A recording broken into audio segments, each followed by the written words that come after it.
Will this fall weather stay? Find out in my full weather forecast. Will the weather stay warm? Find out in my full weather forecast. And is winter right around the corner? Find out in my full weather forecast. Welcome back to News 3 New Mexico. I'm Landry Widner, and we're going to jump right into it by pulling up your national satellite and radar. And as we move into the southwest radar, we can see that there is also some precipitation and cloud coverage going on here in the north. It seems to be over Washington and Oregon. And also, as we come into the Four Corners, we can see some clouds pouring into New Mexico as well.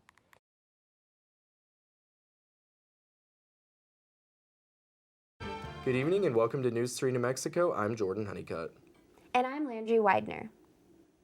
Former Enron Corporation CEO Jeffrey Skilling has been released from federal custody. This will probably be our last kind of drop in temperature.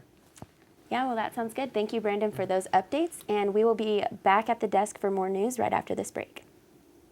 Uber is being sued by the state of a man who was shot and killed by a rideshare driver earlier this year. The Albuquerque Journal reports James Porter's estate is seeking damages from Uber and the driver, Clayton Benedict. Well, Landry, I'm having a tough time following this weather. It seems like it's cold, it's warm, it's rainy, it's snowy, and all the way back again. Yeah, you know, every single week we come and we do this, we say it's something different, something else is happening. So we're going to check in with Brandon and see what we've got to expect this week. Lujan Grisham campaigned for office last year as an advocate for issuing medical cannabis cards to people struggling with opioid addiction. Well, that is all the news we have for you this evening.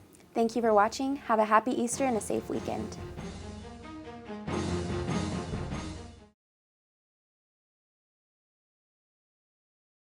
Good evening, and welcome to News 3 New Mexico. Good evening, and welcome to News 3 New Mexico. I'm Landry Widner. So Landry, I had the chance to go with you to the Peanut Festival this weekend over at the fairgrounds here in Portales, and it was a lot of fun seeing everybody there, all the booths and everything. Yeah, you know, there was so much variety in all the booths and businesses that were there, you know, showing off their products and everything. But here's the story, and we'll look right into it. The Peanut Valley Festival is a staple event in the Portales community every year. Antiques Roadshow will visit Santa Fe in June 2020 as part of its summer roadshow. The tour will include 5 cities across the nation, ending in Santa Fe. To submit an application for tickets, go to pbs.org/roadshow tickets, or for more information, call 888-762-3749. Well, you know, Matthew, we really are getting into those cold temperatures, especially Raton being at 4 degrees. And we know from personal experience, New Mexico is kind of inconsistent with weather. So do you think we're going to be seeing a jump back up into some warmer temperatures? I think we might see a couple more days of some warmer temperatures, but I don't think we're going to get back up to those 80, 90-degree weather that we had the last couple days. But people should start breaking out their thick coats and maybe get some salt out for when the snowy weather comes in the next couple weeks. Make sure you're wearing warm costumes tomorrow night to trick or treat, but that's all the weather, so we'll see you back at the desk after the break. So from all of us at News 3 New Mexico, we wish you a Merry Christmas and Happy Holidays.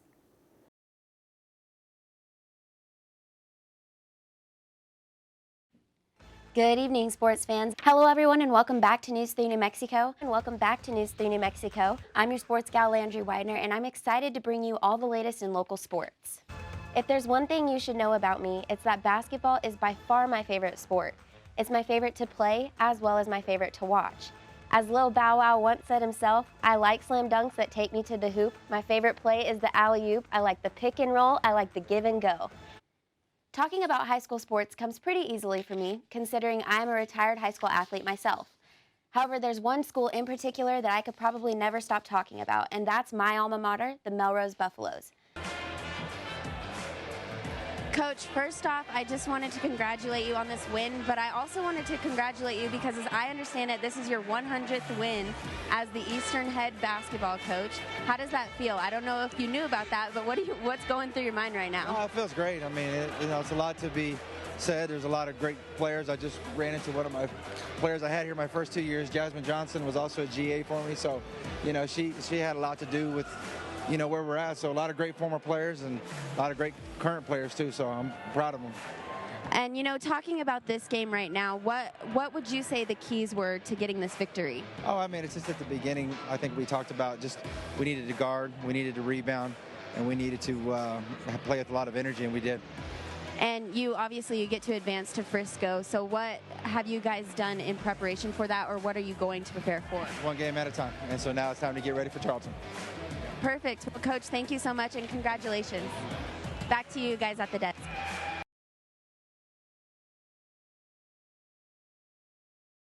Hey guys, welcome back to High School Spotlight. I'm Landry Widner and I'm here at Bernalillo High School where some quarterfinals are taking place in the New Mexico State Basketball Championships. Yesterday we were at the Santa Ana Star Center and at the pit to watch some girls matchups. And today, like I said, we're here at Bernalillo High School where we're going to watch some 1A girls and boys matchups. And some of these are really exciting. We've got Fort Sumner girls and boys, we've got Tatum girls and boys, and we've got Melrose girls and boys. So let's check out some of those highlights. In this first matchup between the Clovis Christian Eagles and the Fort Sumner Vixens, Clovis Christian made a great effort thanks to star players Lola DeGroot and Sophie Garbarino. However, it was not enough as the Vixens came to play due to the efforts of top scorers Keely West and Avery Cabot. The Vixens will now advance to the semifinals where they will take on the number 2 seeded Melrose Lady Buffaloes. Our next matchup features the Tatum Coyotes and the Fort Sumner Foxes in our first boys game coverage of the tournament. It was back and forth throughout the first half, but Tatum eventually pulled away in the fourth. Star players for Tatum included Kavon Cardenas, who had 14 points, and Sebastian Jimenez, who had 9 points. The Coyotes will now advance to the semifinals and will take on the Maxwell Bears. In this third matchup between Hope Christian and Artesia, the Bulldogs struggled offensively and couldn't seem to hit a shot. However, on the other side for the Huskies, Sean Martinez could not seem to miss. The Huskies will now advance to take on the defending state champion Valley Vikings. This 5A matchup was not something you could expect from a number 1 versus number 8 seeded game. However, the number 8 Clovis Wildcats really cut it down to the wire. The final score was 46-51 after an exciting rally in the fourth. However, the Wildcats came up just a little bit short.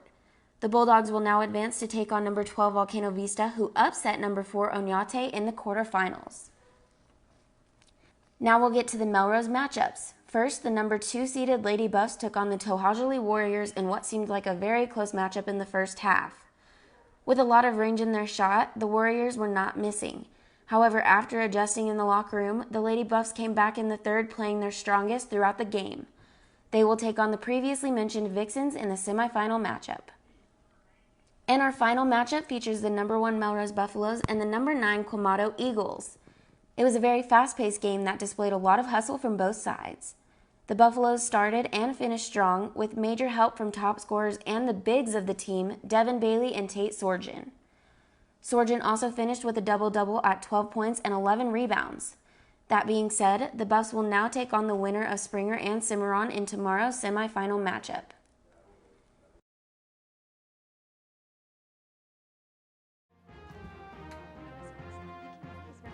Welcome to News 3 New Mexico. I'm Landry Senna. The 2020 Carlsbad Mayor's Energy Summit had to switch things up this year, and like many events during this time, they've had to go virtual. And Carlsbad is at the epicenter of so much that is happening in the energy industry, and there's so much that will be happening. This year, we've had a record-breaking 667,000 people vote early here in New Mexico. This number is nearly 85% of all votes cast in 2016. This matches a national trend that has seen 80 million people who have cast their ballots early across the country, which is the highest participation rate in over 100 years. However, early voting ends tomorrow in New Mexico. News 3 New Mexico's Claire Moots is out live in Roosevelt County, seeing how early voting is going in Portales. As we know, Election Day was this week, and I got to catch up with voters in the center of the state. On Tuesday, voters across Bernalillo and Santa Fe County used their voice and cast their ballot for the 2020 election. I spoke with voters and discussed why it's important to each of them to vote. Every vote matters. I know we go by the Electoral College, but it's more than just the president that's being elected. You have people that are in the office that affect us locally, and we'll get the first-hand, wave of that if you don't like somebody that's elected, so you gotta go out and vote. Residents are invited to view the parade socially distanced, or you can drive by in your car. Entry information for the parade can be picked up at the Chamber, 100 South Avenue A, or call 575-356-8541. There's no doubt this semester of News 3 New Mexico has been a crazy one. Overcoming obstacles and challenges has been the name of the game, but we have always remained determined to bring you the best quality of local, state, and national news that we possibly can. From all of us here, we want to thank our viewers for tuning in and supporting us, and while we aren't sure what next semester will look like, we can promise you that News 3 New Mexico will be there to cover the news you need to know. Well, that is all we have for you tonight and this semester. Thank you for watching, and we will see you in 2021.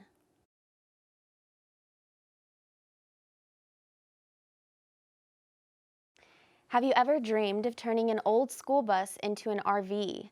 A couple in Lubbock has made that a reality. News 3 New Mexico's Marilyn Upchurch spoke with one of the creative minds behind this old school bus turned into a fun spot to unplug. I feel like I say this every week, but it seems like New Mexico has to throw some curveballs our way, especially in the spring season and transitioning into that. So hopefully maybe that all that wind that's coming is blowing in the warmer weather. I can only hope. It keeps us active Yes. up into old age. But yeah, expect some warmer weather, folks. Yes. Well, thank you, Owen, for the weather update. We will be back right after this break. Not too long ago, I got the chance to speak with the owners of the Milk Shed here in Portales, which is a new business. A new coffee shop that has been in the making for several years is now open. The Milk Shed takes the term from farm to table and makes it a reality, while also giving Eastern New Mexico a taste of the Dutch culture. 9 people were arrested this last weekend as part of an undercover operation targeting online child predators in Lubbock. The predators were found under Charles Graham, Jesse Mendoza, Jacob Derisiu, Shashwat Baral, Roger Sassone, Logan Roundtree, Joey Ellison, Joe Ortiz, and Demetrio Gonzalez. Jose R. Zapato was arrested Friday for the 2016 murders of Christina Winters Griffin and John Jesse Bustamante. Zapato was arrested on 2 counts of murder, arson, conspiracy to commit arson, and 2 counts of tampering with evidence. Well, thank you, Owen, and that is all the news we have for you this evening. Thank you so much for watching, and we will see you on Wednesday.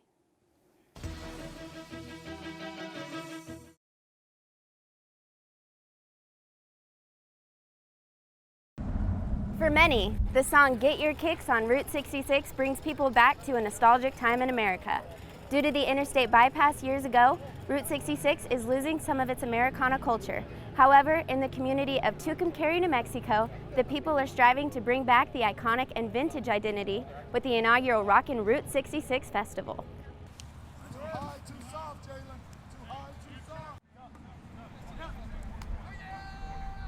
How old were you whenever you started playing football? I started when I was a 3rd grader, so 7 or 8, playing flag football, yes ma'am. You grew up in San Jose, you played football, you played sports in Logan. What was your experience like as a Logan Longhorn? I'm here at the grand opening of Pecos Valley Productions, the first medical marijuana dispensary in Portales, and to see all of the customers that are excited for what the store has to offer. The New Mexico Military Institute is home to many different students that carry many different cultures and traditions. One student in particular decided she wanted to take her Navajo culture's representation a step further right here on campus. Hello and welcome to News 3 New Mexico. I'm Landry Widner, and today I'm going to be speaking with Dr. Christina Sauer, who is a child psychiatrist at the University of New Mexico. I am also joined with Mr. Bobby Hurd, who is the clinical director at the La Casa Behavioral Health Services in Roswell. With a very slight chance of rain, it seems as if the weather will be permitting for this year's annual Smoke on the Water show. However, this year's fireworks show will look a little bit different. Due to the current public health order, watchers are encouraged to watch from their homes if possible, but if not, you can come in your vehicle and park in one of the near parking spaces at the pond, but you are encouraged to stay in your vehicle. I was able to put on the gear and experience several different scenarios myself. Sir, put the gun down. Put the gun down, sir. You're going to see the stress. Your breathing will go up, your stress is going to go up, and you might even sweat a little bit. So it's realistic. So that's the name of the game, is make it realistic. One of the scenarios I experienced was an active shooter in a school. Because we're going to shut the lights off, the volume's going to be up, and it's going to be just like you're in a situation. The guns in the simulation are charged with CO2 to further enhance the realistic effect. If you're in here, stand up.